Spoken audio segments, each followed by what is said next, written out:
suratul fatiha sirri ne na addu'a. Suratul fatiha sirri ne na addu'a.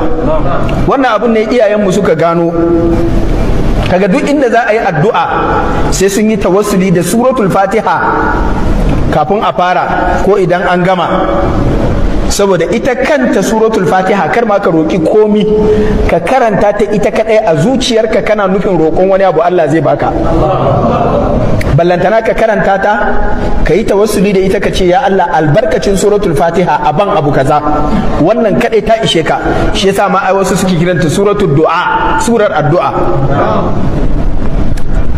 Ibnul Qayyim Allah ya masa rahama a cikin littafin nan nasa mai albarka Madarijus Salikin fi manazili iyyaka na'budu wa iyyaka nasta'in, wanda ya rubuta ta ne akan wannan aya.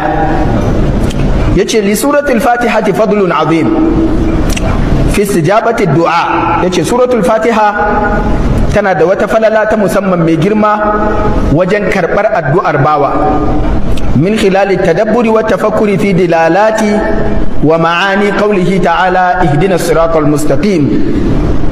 Yace ana gano haka ta hanyar idan kai nisan tunani ka kuma yi tuntuntuni akan abin da ke kunshe na ma'anoni da ke cikin waɗannan ayoyi, ihdinas siratal mustaqim, waɗanda suke kunshe da addu'a, siratal ladina an'amta alaihim ghairil maghdubi alaihim waladdallin, والذي يدل على أن التوجه إلى الله بإخلاص.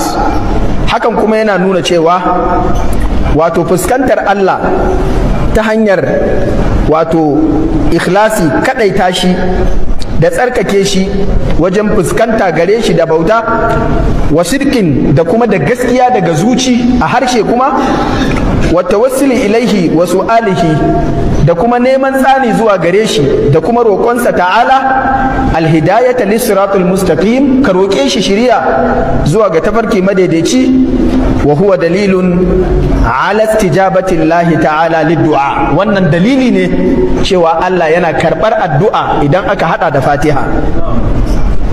Zaka iya kuma duba ga wannan hadisi da a cikinsa Allah maɗaukakin sarki ya ce haza baini wa baina abdi wa li abdi ma su'il. Wannan sirri ne tsakanin ni da bawana, kuma duk abin da bawana ya nema ya samu. Haka suratul fatiha ce sura ce ta addu'a. Fa'ida ta gaba daga cikin fa'idojin suratul fatiha shine suratul fatiha waraka ce, magani ne akan cututtuka.